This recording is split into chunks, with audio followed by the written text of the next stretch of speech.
नमस्कार, बहुत बहुत स्वागत है आपका। मैं हूं आपके साथ ऋतु ज्ञानवानी और आज हमारे साथ जाने माने एडवोकेट इस वक्त हमारे साथ मौजूद हैं शशांक बाजपेयी जी। बहुत स्वागत है आपका। धन्यवाद ऋतु जी। कई सारे सवाल, उनके जवाब भी आप देंगे और साथ ही साथ लोगों को समझाएंगे भी कि आखिर न्यायपालिका को लेकर के जो लगातार लोगों के जहन में सवाल भी हैं, संशय भी हैं और कहीं ना कहीं भरोसा डगमगाया भी है, उस पर हम सवाल करेंगे। क्योंकि आप लंबे अरसे से ये संभाल रहे हैं, अलग अलग केसेस आपने देखे हैं और कई मुकदमे इस वक्त आप लड़ भी रहे हैं उच्चतम न्यायालय में, दिल्ली उच्च न्यायालय में। अच्छा खासा अनुभव आपका है, कई सारे केसेस भी देखते हैं। अब जो भरोसा लोगों का डगमगाया है, कई सारे सवाल जहन में आए हैं, उसको लेकर के आप लोगों को क्या कहेंगे? ऋतु जी, न्यायपालिका से लोगों का कभी भरोसा डगमगाया था, ना कभी डगमगाएगा।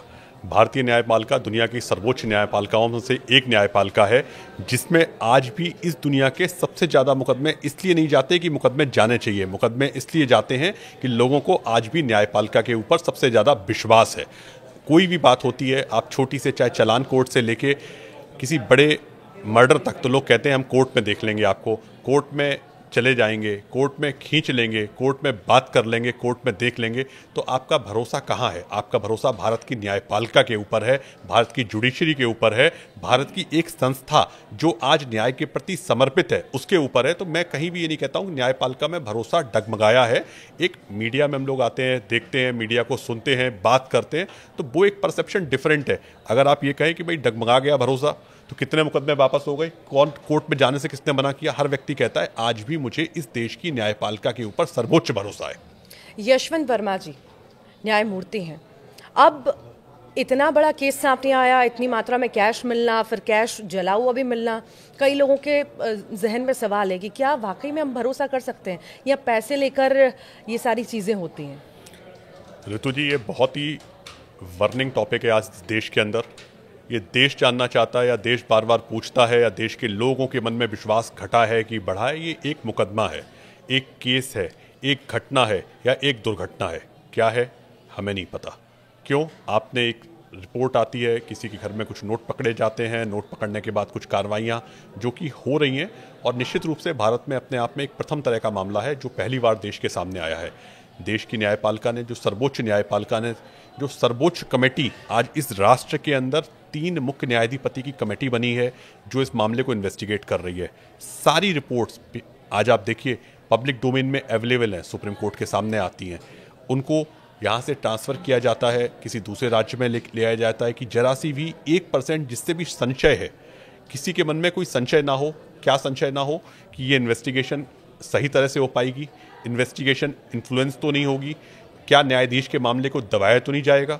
देखिए, भारतीय न्यायपालिका ने कभी भी अपने विश्वास को जनता से खोने नहीं दिया है। निष्पक्षता और न्याय के प्रति समर्पण इस न्यायपालिका की एक आध्यात्मिक नहीं, आत्मिक नहीं, लोगों की आत्मा जुड़ी है। भारतीय न्यायपालिका भारत के संविधान से बनी निकली हुई एक वो संस्था है जिसमें लोग चाहते हैं कि हमारा पूरा विश्वास इस न्यायपालिका के ऊपर अडिग रहे।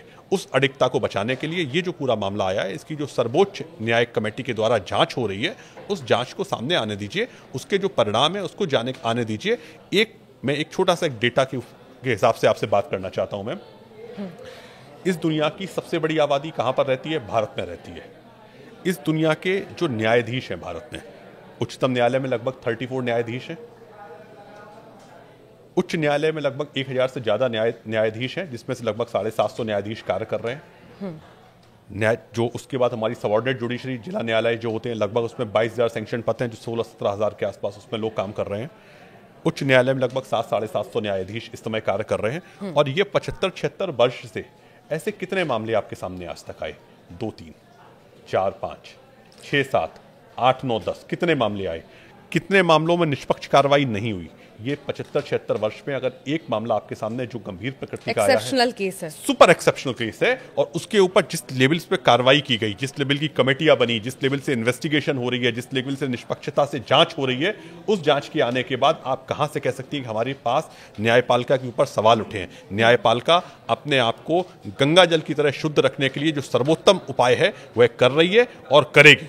लोग ये भी सवाल कर रहे हैं कि क्या एकमात्र रास्ता यही था कि ट्रांसफर कर दिया जाए? जब जांच चल रही है तो आखिर यहाँ पर ट्रांसफर क्यों किया गया? देखिए, ये निश्चित रूप से सुप्रीम कोर्ट कलेजियम का विषय था। उन्होंने कुछ विचार किए होंगे, कुछ निर्णय लिए होंगे। उन निर्णयों को उन्होंने अभी जाहिर नहीं किया है, ट्रांसफ़र क्यों किया मैं उस पर कोई कुछ कहना भी नहीं चाहता हूँ। परंतु एक बात ज़रूर कहना चाहता हूँ, आपको ये बात समझना होगा, किसी व्यक्ति जो जहाँ पे उसके खिलाफ इन्वेस्टिगेशन चल रहे हैं, हम लोग सीबीआई इन्वेस्टिगेशंस भी कभी देखते हैं, इन्फोर्समेंट डायरेक्टरेट के इन्वेस्टिगेशंस देखते हैं कि एक राज्य में कभी मामला चलता है, लोगों के मन में आशंका या शंका ना हो कि यह मामले को प्रभावित किया जा सकता है, तो लोग चाहते हैं कि उनको एक जगह से दूसरी जगह ट्रांसफर कर दिया जाए, जिससे जांच और निष्पक्ष रूप से और पारदर्शी रूप से हो सके और सामने लाई जा सके। क्योंकि उद्देश्य क्या है न्यायपालिका का, उद्देश्य क्या है इन्वेस्टिगेशन का, उद्देश्य क्या है सरकार का, कि भाई निष्पक्ष न्याय जांच हो, निष्पक्ष जांच के बाद जो भी कार्रवाई आगे हो उस कार्रवाई को हम करें और जनता का विश्वास जो हमारे ऊपर था जितना था उससे ज्यादा बढ़ के आए। आप ये सोचिए, 3 उच्च न्यायालय के मुख्य न्यायाधिपति की कमेटी अगर जांच कर रही है और वह कमेटी जांच कर रही है, क्योंकि कुछ चीज़ें ऐसी हैं जो निश्चित रूप से दोनों पक्षों के लिए, सरकार के लिए, न्यायपालिका के लिए और आम जनता के लिए, कि ये कैसे हुआ और क्या हुआ, ये सब अभी बहुत ही वो स्टेज है जहां हम सब लोग सिर्फ एक अनुमानित बात कर रहे हैं। उस अनुमान से बात बाहर आके हमें इस देश को जानना चाहिए, बताना चाहिए कि सच्चाई क्या थी। उसके लिए निष्पक्ष जांच हो जाने दीजिए। जांच होने के बाद हमें ये पता लग जाएगा कि ये क्या मामला था और क्या चीज़ थी। अगर दंड मिलना है तो दंड मिलेगा, दंड नहीं मिलना है तो निश्चित रूप से उनको बरी किया जाएगा। पर ये भी सवाल किए जा रहे हैं ना, ये तो मामला सामने आ गया, ऐसे कई सारे मामले होते होंगे जो सामने नहीं आ पाते होंगे। मुझे ऐसा लगता नहीं है। आज इतनी एडवांस मीडिया है, इतने एडवांस कार्य हो रहे हैं। वो तो आग लगी तो ये पूरा मामला सामने आया, अगर आग लगती ही नहीं तो फिर तो ये कहां से कहां पहुंच गया होता। ये मैं सवाल नहीं, जनता सवाल पूछ रही है। नहीं, जनता जो सवाल पूछ रही है, आग लगी या आग लगाई गई या आग बुझाई गई, ये सब चीजें अभी इन्वेस्टिगेशन के विषय हैं। हाँ। अभी इन्वेस्टिगेशन हो जाने दीजिए, थोड़ा समय है। इतनी फास्ट इन्वेस्टिगेशन देश में कभी होती नहीं थी, इतनी फास्ट इन्वेस्टिगेशन हो रही है। हाँ। उसकी रिपोर्ट आने दीजिए, पता लगेगा। जनता भी उसको सारे जवाबों को अच्छे जवाब मिलेंगे, जनता का विश्वास भी बढ़ेगा, हमारा विश्वास भी बढ़ेगा। हमारे शब्द या आपके शब्द या न्यायपालिका के प्रति कोई अशब्द या ये जो अधिवक्ताओं के बीच में जो आज रोष की भावना है, क्योंकि अधिवक्ता बहुत मेहनत से कार्य करते हैं, वो एक आम जनता की बात को न्यायालय तक, और न्यायालय मतलब न्यायमूर्ति को भगवान का दूसरा रूप मानते हैं, उनके पास पहुंचाते हैं। और जब पहुंचाते हैं तो हमारे मन में क्या सवाल आता है? सवाल ये आता है कि हमें न्याय मिलना चाहिए। हमें न्याय में सेटिस्फेक्शन, एक आत्मा जो लोगों की बास करती है, वो मिलना चाहिए। अगर हमारे मन में कोई शंका आई है, कोई शंका है, उसका थोड़ा सा समय दीजिए। एक बहुत निष्पक्ष जांच के रूप में जो भी आपके सामने होगा वो आएगा। न्याय का इंतजार एक बच्ची भी कर रही थी। इलाहाबाद हाईकोर्ट का फैसला आया, आपने भी देखा, हम सब ने देखा, उसकी आलोचनाएं भी हुई, पर सुप्रीम कोर्ट ने उस पर रोक लगा दी। जो फैसला लिया गया, इतने बड़े एडवोकेट होने के बाद जो फैसला लिया गया, क्या कहां तक वो हाई कोर्ट के द्वारा जो फैसला लिया गया, सुनाया गया, कहां तक ठीक था? देखिए, उच्चतम न्यायालय ने उस पर रोक लगाई है, निर्णय लिया है। निर्णय लेने के बाद एक बहुत अच्छी चीज़ मैं आपको बताता हूं जो जरूरी है। कई बार ऐसा होता है कि वाद विवाद के जो बिंदु होते हैं, आर्ग्यूमेंट्स होते हैं, वो डिफरेंट होते हैं। ऑर्डर जो होता है, ऑर्डर एक बड़ा स्टैंडर्ड अच्छे ऑर्डर लिखे जाते हैं। हम उन चीज़ों को कोट कर देते हैं जो सवाल पूछे गए या सवाल बताए गए। निश्चित रूप से जब आप न्यायमूर्ति के रूप में कार्य कर रहे होते हैं, न्यायाधीश के रूप में कार्य कर रहे होते हैं, तो आपकी जिम्मेदारी होती है कि दोनों लोगों की पक्ष को सुनना, पक्ष को सुनने के बाद वो रेलेवेंट सवाल वो पूछना जिससे कि किसी के मन को कोई ठेस ना लगे, अपने व्यक्तिगत चीज़ों को उसमें ना डालना। ये निश्चित रूप से दुर्भाग्यपूर्ण था और उस दुर्भाग्यपूर्ण कार्य को सुप्रीम कोर्ट ने रोका है और स्टे दिया है। क्योंकि भारत में जैसे हम लोग मानते हैं कल से नवदुर्गा स्टार्ट हो रही है कि नारी की गरिमा देवी है और नारी घर में जहां वास करती है वहां लक्ष्मी का वास होता है। तो नारी की गरिमा, नारी का सम्मान संविधान ने, इस देश की सरकार ने, इस देश की न्यायपालिका ने हमेशा सर्वोच्च और उच्चतम स्तर पर रखने का प्रयास किया है, उच्चतम स्तर पर रखेगी। महिला अपराध का ग्राफ लगातार बढ़ा है, कमी भी आई है, बढ़ा भी है, फ्लक्चुएशन उसमें हम देखते हैं। पर जैसा फैसला हाईकोर्ट का सुनाया गया, साहस नहीं बढ़ेगा उन बदमाशों का, उन रेपिस्ट का, जो लगातार अपने दिमाग में गंदगी लिए बैठे रहते हैं, या वो बच्चियां और ज़्यादा नहीं डरेंगी, या जो घर से निकलना चाहती हैं या बाहर ही हैं? देखिए, एक बात आज आप बहुत जिम्मेदारी से समझ लीजिए। भारतीय न्याय व्यवस्था और भारतीय कानून व्यवस्था ये आने वाले समय में नहीं, आज दुनिया की सर्वोच्च व्यवस्था की तरफ आगे बढ़ रही है। और नारी सम्मान की दिशा में अगर कोई भी कार्य सरकार को या न्यायपालिका को लेने हैं तो वो लेगी। और इस देश के अंदर अगर नारी सुरक्षित नहीं है जो अगर लोग कह रहे हैं तो निश्चित रूप से दुर्भाग्यपूर्ण है, क्योंकि नारी की सुरक्षा के लिए वो सर्वोत्तम उपाय किए जा रहे हैं, सर्वोत्तम निर्णय लिए जा रहे हैं और सर्वोत्तम न्यायपालिका से नहीं, विधि से। देखिए, भारत में आज जो आप बहुत संक्षिप्त में कहना नहीं चाहता था मैं, क्योंकि ये विषय बहुत विस्तार का विषय है। नारी सुरक्षा के लिए आज हमारे देश में जो आईपीसी, सीआरपीसी एविडेंस को रिपील करके हमारी जो देश की न्याय संहिता लाई गई, उसका कारण क्या था? नारी का सम्मान सर्वोच्च रखना। भारत में भारत की नारियां, भारत की बच्चियां, भारत की महिलाएं, भारत के वृद्ध महिलाएं, वो अपने जीवन में एक आत्मसम्मान, आत्मगौरव, आत्म प्रतिष्ठा को आगे बढ़ा के देख सकें, उनके मन में ये विश्वास हो कि मेरे संग न्याय होगा। इसके लिए सरकार ने जो सर्वोत्तम कदम थे वो उठाए। आज आप छोटी छोटी चीजें देखिए ma'am, you can register your FIR anywhere in the country, you can go before any court of this country कि मुझे ये परेशानी है, आप मुझे बताइए। तीसरा, आज जो न्यायपालिका में आप कह रहे हैं, जिस विषय पे सुप्रीम कोर्ट ने, उच्चतम न्यायालय ने रोक लगाई है, अगर आपका कहीं एक जगह अन्याय हो गया तो उसका मतलब नहीं कि अगली जगह भी अन्याय होगा या अगली जगह उसको रोका नहीं जा सकता। इमीडिएट रोका जाएगा और इमीडिएट मैसेज दिया जाएगा। तीसरी बात, आज निश्चित रूप से मैं दोबारा एक बात कहता हूँ, इतनी बड़ी आबादी के बाद 1, 2, 3, 4 कुछ मुकदमे आते हैं, नहीं, कुछ सैकड़ों में मुकदमे भी आते हैं, कुछ हजारों में मुकदमे भी आते हैं, पर क्या देश की न्यायपालिका में या देश की पुलिस व्यवस्था में या देश की सरकारी व्यवस्था में आज हमें न्याय नहीं मिल रहा है? सर्वोच्च न्याय मिल रहा है, सर्वोच्च सुनवाई हो रही है। एक और एग्जाम्पल, आज सबसे पहले आपके संग परेशानी आती है, आप किसको फोन करते हो? पापा मम्मी को नहीं, आप पुलिस को फोन करते हो। क्यों? पुलिस व्यवस्था के ऊपर आपको विश्वास है कि मैं पुलिस को बुलाऊंगा, और पुलिस को बुलाने के बाद वो आपको जानती नहीं है कौन सा पुलिस वाला है। एक पुलिस की वर्दी पे विश्वास है, न्याय की वर्दी पे विश्वास है, भारतीय डॉक्टर के ऊपर आपको विश्वास है। तो ये जो भारत में विश्वास की जो व्यवस्था है, उसको अभी भी मर्यादित है, सम्मानित है, और हम ये चाहते हैं कि वो व्यवस्था और मजबूत हो और उसमें कुछ कमियां हैं उनको दूर किया जाए और लोगों का विश्वास और नजदीकियां उससे बढ़ें, जिससे देश निश्चित रूप से विकसित देश की तरफ बढ़ने की तरफ बहुत शीघ्रता के साथ पहुंच जाएगा। आरोपी अपराधी हमारे देश में बचेंगे नहीं। सुप्रीम कोर्ट ने हमेशा ही ऐसे फैसले लिए हैं जो कहीं ना कहीं नज़ीर पेश हुआ है। सर, अगर हम ये तो हमने बात की, इस फैसले की, अगर दूसरी तरफ हम देखें तो कई सारे ऐसे फेक केसेस हैं जिसको लेकर के लगातार मांग भी उठ रही है कि कई सारी महिलाएं, लेडीज़ जो हैं, गलत आरोप लगा देती हैं और उसके बाद लड़कों को, आदमी को जेल भिजवा देती हैं। तो उसके लिए कड़े कानून आए, इसे कैसे देखते हैं? ये एक बहुत अच्छा विषय है जो आपने आज पूछा है। क्या आप किसी को आरोप लगाने से रोक सकती हैं? नहीं। क्यों? आरोप तो कोई भी लगा सकता है। आरोप तो कोई भी लगा सकता है। कोई भी लगा सकता है। तो आरोप लगाने से किसी को ना रोका जाए, उसके बाद जो इन्वेस्टिगेशन की प्रक्रिया है, इन्वेस्टिगेशन की प्रक्रिया चलती है। न्यायपालिका के अलग अलग चरण हैं। जिला लेवल की न्यायपालिका, district court, high court, supreme court, आपको न्याय मिलता है। इस तरह के मामले बहुत लिमिटेड आते हैं दुनिया में कि उनको कहीं न्याय ही ना मिला हो, पहली बात। दूसरी बात, ये बात आप कैसे आज की डेट में कैसे निर्धारित करेंगे कि महिला का लगाया हुआ अपराध जो आरोप था वो झूठा था? स्टेज 1 पे वो आपके पास आती है, अपनी व्यथा सुनाती है, अपनी कहानी बताती है, अपनी परेशानियां बताती है, उसके संग 2 लोग आते हैं, तो आप क्या मानेंगे? उसके द्वारा कहा गया सवाल, उसके द्वारा उठाए गए सवाल सच है कि गलत है? वो तो विषय इन्वेस्टिगेशन का होता है। ठीक है, पहली बात। दूसरी बात, न्यायपालिका की जहां आप बात कर रहे हैं कि न्यायपालिका में लोग परेशान हो रहे हैं, तारीखों पे तारीखों का दौर चल रहा है, अब वह कम हो गया है। आज एक बहुत बड़े गौरवान्वित आपको होने की बात है कि लोग हंसते भी हैं, देखते भी हैं, लोग यूट्यूब चैनल देखते हैं, लोग चैनल देखते हैं, उससे ज़्यादा लोग आजकल न्यायपालिका के शॉर्ट्स देखते हैं कि न्यायपालिका की लाइव स्ट्रीमिंग हो रही है कोर्ट्स के अंदर। आप ये देखिए, आप अपने कोर्ट में आज जो जरा सा पढ़ा लिखा, जरा सा जो मैं कह रहा हूँ, जो कम पढ़े लिखे उनको मैं थोड़ा सा नहीं कह रहा हूँ, वो आप सिर्फ अपने कोर्ट का नाम डालिए, पूरी डिटेल कोर्ट की आपके सामने, मेरी अगली तारीख क्या है, मेरा अगला कोर्ट क्या है, मेरा केस नंबर क्या है, मेरे जज का नाम क्या है, मेरे वकील का नाम क्या था, क्या केस चल रहा है, क्या व्यवस्था चल रही है। इसके बाद भी क्या सवाल रह जाता है? ना वकील झूठ बोल सकता है, आपने आर्ग्यू किया कोर्ट में कि नहीं किया, आप कोर्ट में हाजिर हुए कि नहीं हुए, मेरे कानूनी के दस्तावेज कहाँ हैं, महिला के दस्तावेज कहाँ हैं, महिला ने क्या स्टेटमेंट दिया है, महिला का क्या ऑर्डर आया है, महिला की क्या जाँच हो रही है, सब कुछ पूछिए। नहीं, सब कुछ उपलब्ध है कहाँ? डिजिटल प्लेटफॉर्म के ऊपर। ये व्यवस्था ही तो आज मजबूत हुई है।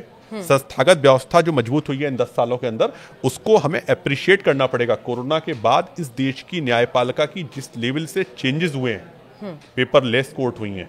मैं आपको एक संक्षिप्त बात बताता हूं, इस बात को आप भी अप्रिशिएट करिए। वीडियो कॉन्फ्रेंस का युग नहीं था। हमारे पास कंप्यूटर नहीं थे, हमारे पास लैपटॉप्स नहीं थे, हमारे पास डिजिटल प्लेटफॉर्म्स नहीं थे। तो कई अधिवक्ता भाइयों ने उन्होंने कोशिश की कि उन्होंने क्या किया, अपने मोबाइल से वीडियो कॉन्फ्रेंस से कोर्ट अटेंड की। क्यों? उनका विश्वास था कि हमारा जो लिटिगेंट है, जो आदमी वहाँ हमारे पास आया है, उसके संग अन्याय ना हो जाए, उसके लिए हमें प्रेजेंट होना जरूरी है। न्यायमूर्ति साहब ने उसको सुना। मोबाइल के बाद लैपटॉप्स आए, टैब आए, नए नए प्लेटफॉर्म्स डेवलप हुए, नई व्यवस्था डेवलप हुई, तो और एक आज इतना बड़ा इंफ्रास्ट्रक्चर डेवलप हो गया, आप वीडियो कॉन्फ्रेंस से किसी भी कोर्ट में अपीयर हो सकते हैं। क्या आज आप लोगों से बात करते हैं, आप लोगों से कहते हैं आने की जरूरत नहीं है, आप वीडियो कॉन्फ्रेंस से बात कर लेते हैं, 5 मिनट ही तो बात करनी है। छोटे प्लेटफॉर्म्स, हमारे नेशनल प्लेटफॉर्म्स पे कई प्लेटफॉर्म्स डेवलप हुए, उससे भी बड़ा मेजर सुधार क्या हुआ, देश में पूरी न्याय व्यवस्था की जो रीढ़ थे, आईपीसी, सीआरपीसी एविडेंस, उनको चेंज करके हमारा आपके ऊपर विश्वास बढ़े, उस व्यवस्था को लागू करवाया गया। क्यों? क्या वो इंफ्रास्ट्रक्चर हमारे पास था? नहीं, पर सरकार की एक दृढ़ इच्छा थी कि एक ऐसा इंफ्रास्ट्रक्चर का निर्माण हो जिससे कि हमारी व्यवस्था, हमारा कार्य और हमारे प्रति लोगों का विश्वास और बढ़े। दूसरा, जो तारीख पे तारीख का चक्कर था, जो आप बार बार कोर्ट जाती थी, जो आप थानों के चक्कर लगाती थी, अब वो बचा है। और मैं मानता हूं 2-4 साल अभी थोड़े समय और लगेगा, एक ऐसी व्यवस्था हमारे यहाँ बनने जा रही है जिस व्यवस्था को दबाया नहीं जा सकता। किसी की नारी हो चाहे पुरुष हो, इसको समान लिंग भेद से ऊपर उठ के उन लोगों को समान नहीं, सामान्य न्याय मिलेगा और उनको एक सम्मान मिलेगा। न्याय में देरी, और इस देरी की वजह से पूरी जिंदगी निकल जाती है सर। अभी हाल ही में एक केस आया था, मैं याद नहीं कर पा रही हूँ, कोई मुस्लिम युवक था, 20 साल के लगभग, 25 साल तक वो जेल में रहता है, और अब जाके पता चलता है कि वो तो कल्पित था ही नहीं। फिर मैं बात वहीं से स्टार्ट करूंगा। मुझे पता नहीं ऋतु जी, आपको देश में कोर्ट को जाने का कितना अनुभव है? मुझे तो लगभग 2 दशक हो गए हैं। लोगों का ये कहना है कि इतनी स्लो प्रक्रिया आखिर क्यों हो रही है? अब वही मैं बता रहा हूँ आपको कितना अनुभव है, क्योंकि जब हम व्यवस्थाओं को देखते हैं और पास से व्यवस्थाओं को देखते हैं, उच्चतम न्यायालय आप जाइए, चाहे इस कोने पे जाइए चाहे उस कोने पे जाइए, डिजिटल वॉच लग गई है। उसमें पता है कि भाई हमारे कितने मुकदमे 30 साल से ज्यादा पुराने हैं, कितने मुकदमे कल लगे थे, कितने मुकदमे आज लगे थे। हाई कोर्ट में वॉच लग गई है, कितने मुकदमे पुराने थे, जो पुराने मुकदमे थे उनको तुरंत निस्तारण करने की दिशा में सरकार चलने लगी है, कोर्ट चलने लगे हैं। बड़े इन्वेस्टिगेशन एजेंसीज फटाफट हमारे कार्य कर रही हैं। क्यों काम कर रही हैं? कि भाई जल्दी न्याय मिल जाए।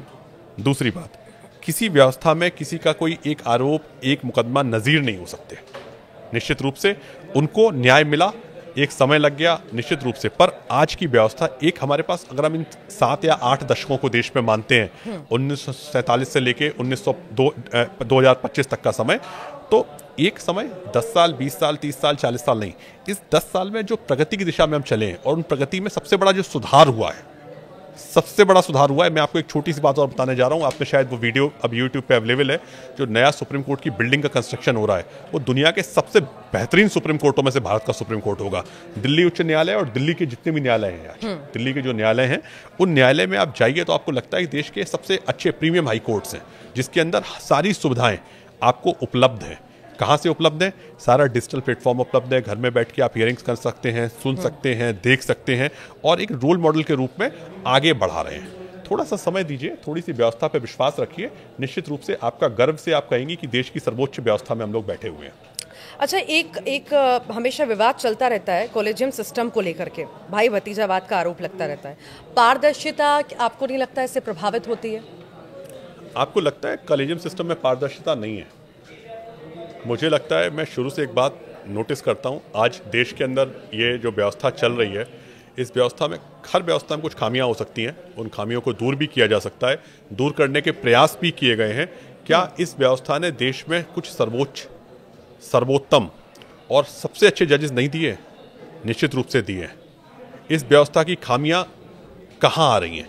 जो खामियां आ रही हैं उनको दूर किया गया, लगातार दूर किया गया है। क्या कॉलेजियम सिस्टम में भाई भतीजावाद का एक आरोप लगता है? मैं इस पर बहुत लंबी डिबेट का टॉपिक है, पर एक संक्षिप्त बात कहना चाहता हूं। क्या कोई आरोपों का खंडन करने का ये सही समय हो सकता है जहां आप ये कहें कि नेता का बेटा नेता नहीं बन सकता, वकील का बेटा वकील नहीं बन सकता, जज का बेटा जज नहीं बन सकता, या एक्टर का बेटा एक्टर नहीं बन सकता, एंकर का बेटा एंकर नहीं बन सकता? तो आप क्या कहेंगे, मेरा बेटा एंकर क्यों बनेगा, मेरा परिवार एंकर क्यों बनेगा, मेरे पापा नेता है, मेरे पापा नेता क्यों बनेंगे? कुछ चीज इंडिविजुअल चॉइस पे छोड़नी चाहिए, पहली बात। दूसरी बात, कॉलेजियम सिस्टम में जो बहुत सारी बातें आती हैं कि इनका बेटा जज बन गया, भाई भतीजेबाज के आरोप लग रहे हैं, इन आरोपों के ऊपर कई तेजी से लोगों ने देखा है, और हम आपसे फिर कह रहे हैं एक बार बहुत जिम्मेदारी के साथ, क्योंकि ये बहुत गहन चिंतन का विषय है, इसमें अभी मैं नहीं जाना चाहता, कि इस देश के सर्वोच्च जज सर्वोत्तम जज इसी सिस्टम ने दिए थे और इस सिस्टम को देने के बाद इसकी खामियों को बहुत ज़्यादा दूर किया गया और आने वाले समय में एक व्यापक सुधार की दिशा में निश्चित रूप से चेंजेस होंगे और वो होंगे और होंगे। सिस्टम से हारकर बेसहारा, गरीब, दबे कुचले लोग न्यायपालिका पर भरोसा करते हैं, वहां पर पहुंचते हैं, उन्हें क्या मैसेज देंगे आप? सिस्टम से हार चुके हैं, थक चुके हैं, कुछ नहीं हो पा रहा। मैं एक छोटा सा मैसेज ये दूंगा कि मैं अपने मेरा जीवन है, आज एक अधिवक्ता के रूप में मैं देश में जो भी निश्चित रूप से कार्य कर रहा हूँ और न्यायपालिका को, न्यायाधीशों को, अधिवक्ताओं को, सबको बहुत पास से देखने का मौका मिलता है। मेरा ये कहना है कि आपका विश्वास न्यायपालिका के ऊपर जितना था उससे ज़्यादा और बढ़ना चाहिए और होना चाहिए। इस समय भारतीय न्याय व्यवस्था दुनिया की सर्वोच्चतम न्याय व्यवस्था की तरफ बढ़ रही है। क्यों बढ़ रही है? क्योंकि आज आपके पास अधिवक्ता नहीं है, आपको सरकार अधिवक्ता मुहैया कराती है, टॉप से टॉप अधिवक्ता मुहैया कराती है, उसकी फीस भी सरकार देती है। न्याय व्यवस्था दुनिया की सबसे सस्ती न्याय व्यवस्था भारत में है। आप अपनी अर्जी लगाइए, आपकी सुनवाई हो जाती है। तीसरी बात, किसी भी व्यवस्था में हमारा विश्वास बढ़े, इसके लिए हर व्यक्ति को न्याय मिले, अंतिम व्यक्ति को न्याय मिले, अंतिम व्यक्ति तक न्याय की पहुंच हो, अंतिम व्यक्ति न्याय को समझ सके, इसलिए जजमेंट्स को ट्रांसफर किया गया, ट्रांसफर किया गया रीजनल भाषाओं में आपके पास डायरेक्ट और कॉपी पहुंच जाए। ट्रांसलेट किया गया कि आपकी भाषा में आपको न्याय मिल सके, हिंदी में, उड़िया में, संस्कृत में, गुजराती में, पंजाबी में, जिसमें आप पढ़ना चाहें अपने जजमेंट को पढ़ें। न्याय के कई सारे एक्ट जो थे उनको रिपील किया गया कि न्याय व्यवस्था को और सहज सरल बनाया सके। आप देखिए, नए जीएसटी लॉज आए देश में, नए सीआरपीसी एविडेंस 150 साल बाद बदले गए। तो सरकार के जो कदम है, उन कदमों को आज इस देश को, इस देश की जनता को, इस देश की समझ को अप्रिशिएट करते हुए अपनाने में थोड़ा सा समय लगेगा, पर वो निश्चित रूप से बहुत दूरगामी प्रभाव जिनके होंगे और उस प्रभाव के बाद इस देश में ना कोई दबा बचेगा, ना कोई कुचला बचेगा, ना कोई पिछड़ा बचेगा। ये सब लोग देश की प्रगति की आगे की दिशा में आगे बढ़ेंगे और उनके मन में विश्वास आएगा कि हम इस देश के उन महत्वपूर्ण अंगों में से एक अंग है जिसको न्याय भी मिलता है, जिसको प्रेम भी मिलता है, जिसको सम्मान भी मिलता है, जिसको आगे की व्यवस्थाओं में अपने आप को एडॉप्शन भी मिलता है। एक छोटी सी बात है, आज देश का इतना मीडिया, एक मुकदमे को लेकर हर मीडिया के चैनल की हेडलाइंस है, हर मीडिया से हर आदमी एक प्रभावित हो रहा है, सुन रहा है, एक व्यूज बना रहा है। किसी समय हमारे पास कितने चैनल थे? 1, 2, 3, 4, 5, आज लगभग सैकड़ों नहीं हजारों की संख्या में चैनल चल रहे हैं। हर लोग एक राय उठा रहे हैं। मैं एक छोटी सी बात आप और पूछता हूं, दुनिया की सबसे अच्छी न्याय व्यवस्था कहां की हो सकती है? दुनिया की सबसे अच्छी न्याय व्यवस्था वहां की हो सकती है जहां की इस देश का, जिसको आप दबा, पिछड़ा, कुचला आप कह रही हैं, मैं नहीं कह रहा हूं, मैं कह रहा हूं वो भारत के नागरिक हैं, वो भी राजा के ऊपर एक सवाल पूछ सकते हैं और राजा उसका सवाल का जवाब देता है, जिसके वोट की वही पावर है जो देश के सर्वोच्च व्यक्ति के वोट की पावर है। ये भारत की न्याय व्यवस्था है, ये भारत का लोकतंत्र है, ये भारत की व्यवस्था है। उस व्यवस्था को आपको मानना पड़ेगा कि आपके वोट की पावर कम नहीं है, आपकी न्याय के प्रति उपलब्धता कम नहीं है। एक लास्ट बात, एक व्यक्ति खड़ा होता है, आपने मुकदमों के नाम सुने होंगे, एक्स व्यक्ति वर्सेस भारत सरकार, वाई व्यक्ति वर्सेस उत्तर प्रदेश सरकार, फलाना व्यक्ति संबंधित दूसरी सरकार। एक तरफ व्यक्ति होता है, एक तरफ सरकार होता है, सरकार की पूरी मशीनरी होती है, उसमें पुलिस भी होती है, वकील भी होते हैं, उनकी इन्वेस्टिगेशन एजेंसीज भी होती है। एक तरफ व्यक्ति होता है और वो व्यक्ति कई बार जीतता है, सरकार के विपरीत जीतता है। तो ये न्यायपालिका की विजय नहीं है, ये आपकी विजय नहीं है, ये भारतीय न्याय की विजय नहीं है, ये भारतीय संविधान की विजय नहीं है। आज मैं आपसे बार बार कह रहा हूं, हृदय में जो सबसे पहले सवाल आता है कि मुझे न्याय कहां मिलेगा, आप कहते हैं कोर्ट जाएंगे, अच्छे वकील के पास जाएंगे, अच्छे पुलिस, आप हमेशा कहते हैं मुझे इन्वेस्टिगेशन, मेरी फेयर इन्वेस्टिगेशन कराइए। क्या भारत की सीबीआई, भारत की इन्फोर्समेंट डायरेक्टरेट, भारत के इनकम टैक्स डिपार्टमेंट, राजनीतिक बातों में मत जाइए, पर आप कहते हैं फेयर इन्वेस्टिगेशन कराना है, सीबीआई के पास जाइए, आप इन्फोर्समेंट डायरेक्टरेट के पास जाइए, आप इनकम टैक्स डिपार्टमेंट के पास जाइए। आप आज फेसलेस इनकम टैक्स डिपार्टमेंट को फेसलेस किया गया कि कहां, जहां करप्शन शून्य की तरफ बढ़ रहा है, देश करप्शन शून्य की तरफ बढ़ रहा है। आपको इस बात को अप्रिशिएट भी करना पड़ेगा और हमें सिर्फ जागरूकता लाना है। अच्छा, सुशांत सिंह राजपूत केस में क्या कहेंगे? रिया चक्रवर्ती पर फैसला आया, लोगों ने ये सवाल किए कि क्या हो गया भाई, ये सब क्या है? इतने लंबे वक्त तक वो सब झेलती रही, एंग्जाइटी, डिप्रेशन, सब कुछ, और अब जाके कहा जाता है कि वो कल्पित नहीं है। तो फिर कौन है? क्या कहेंगे आप? मैं नहीं, जनता सवाल कर रही है। देखिए, जनता कुछ सवाल नहीं करती है, कुछ सवाल आप कर रही हैं, तो मैं जवाब जरूर दूंगा। जनता के बिहाफ पे। न्यायपालिका को फिर मैं कह रहा हूँ, न्याय की प्रक्रिया में थोड़ा समय लगता है। ठीक है, न्याय की प्रक्रिया में समय लगने के कई सारे बिंदु होते हैं। उन बिंदुओं को आपको भी समझना होगा। पहला बिंदु ये होता है कि आपने आज शिकायत लिखाई, हमें उसमें कई गवाह एग्जामिन करने होते हैं, कई रिपोर्ट लेनी होती हैं, कई चीज़ों को इन्वेस्टिगेट करना होता है, कई डेटाज रिकॉर्ड करने होते हैं, कई लोगों को इन्वेस्टिगेट करना होता है, कई सुरागों की जानकारी लेनी पड़ती है। उस प्रक्रिया में एक समय लगता है। उसके बाद कुछ तथ्य हो सकता है कभी छूट गए हों, उसको हम आगे के कोर्ट में जाके अपील करते हैं। अपील में वो तथ्य कंसीडर होते हैं और पूरा ऑर्डर सेटिस्फाइड होकर ऑर्डर बदल जाता है। इन दोनों बातों को जब आप समझने का प्रयास करते हैं और समझने के बाद हमेशा ये बात कहते हैं, न्याय मिला कि नहीं मिला, तो आप कहेंगे हाँ न्याय मिला। अगर आप दुनिया की सबसे बड़ी लड़ाई मानते हैं तो कौन सी लड़ाई है? भारतीय इतिहास की जो सबसे बड़ी लड़ाइयाँ हैं उसमें राम मंदिर की लड़ाई है। राम मंदिर की लड़ाई आप जीते? हाँ जीते। देश के सबसे पुराने मुकदमे को आप जीते? हाँ जीते। न्याय मिला? हाँ न्याय मिला। तो न्याय को, अगर भगवान को न्याय मिल गया है तो आम इंसान को न्याय जरूर मिलेगा। और भगवान का विश्वास अगर न्याय के ऊपर है तो हमें और आपको अपना विश्वास न्यायपालिका के ऊपर रखना पड़ेगा। और न्यायपालिका की गरिमा को कोई भी ऐसे कार्य, कोई भी ऐसी व्यक्तित्व, कोई भी ऐसी छवि, कोई भी ऐसे शब्द नहीं कहने चाहिए कि न्यायपालिका की छवि धूमिल हो। और अगर धूमिल होगी तो न्यायपालिका उसको निश्चित रूप से सर्वोच्च जो कदम होंगे वो उठाए जाएंगे और निष्पक्ष रूप से सारी जांचें करी जाएंगी और करी जा रही हैं। न्यायपालिका के लिए कोई छोटा बड़ा नहीं है, सब एक समान है और एक समान ही फैसले लिए जाएंगे। जो सत्य है वो सत्य है, जो झूठ है वो झूठ है। न्यायपालिका में नहीं, भारतीय संविधान में एक बात बिल्कुल साफ है, यहाँ हर व्यक्ति के वोट का मूल्य बराबर है, हर व्यक्ति बराबर है और हर व्यक्ति का सम्मान बराबर है। हर व्यक्ति को उसी न्याय से सम्मान मिलता है जिससे सम्मान दूसरे व्यक्ति को मिलता है। भारतीय न्यायपालिका के समक्ष हर व्यक्ति का कद, सम्मान, गरिमा, व्यक्तित्व सब बराबर है। भारत में विधि का शासन है, भारत में व्यक्तित्व और व्यक्ति का शासन नहीं है। रूल ऑफ लॉ जहां चल रहा है, उस रूल ऑफ लॉ में संविधान में लोग आते हैं, जाते हैं, रहते हैं, करते हैं नहीं। यहाँ पे जो सर्वोच्च होगा वही स्टैब्लिश होगा, जो सर्वोच्च नीचे होगा वो खत्म हो जाएगा। पिछले कई दिनों से आपके जहन में कई सारे सवाल थे और कई सारे ऐसे मुद्दे थे जो बहुत ज़्यादा ट्रेंडिंग हो गए। यशवंत वर्मा हो, सुशांत सिंह राजपूत हो, हत्याकांड की खैर हमने बात नहीं की, उसके भी सवाल का वो भी सवाल मैं कर ही लेती हूँ। एक छोटा सा सवाल, छोटा सा जवाब। हत्याकांड ये जो हुआ, मेरठ का हत्याकांड हुआ, उसके बाद और ज़्यादा मांग उठने लगी कि कुछ कड़ाई से इस पर एक्शन लिया जाए। महिलाएं जो इस तरह के कदम उठा रही हैं, इतना क्रूर हो जाना, ये सब कर देना, कहाँ तक ठीक, इसे लेकर के आप क्या कहेंगे? थोड़ा सा पूछूं, क्या हुआ आप बताइए।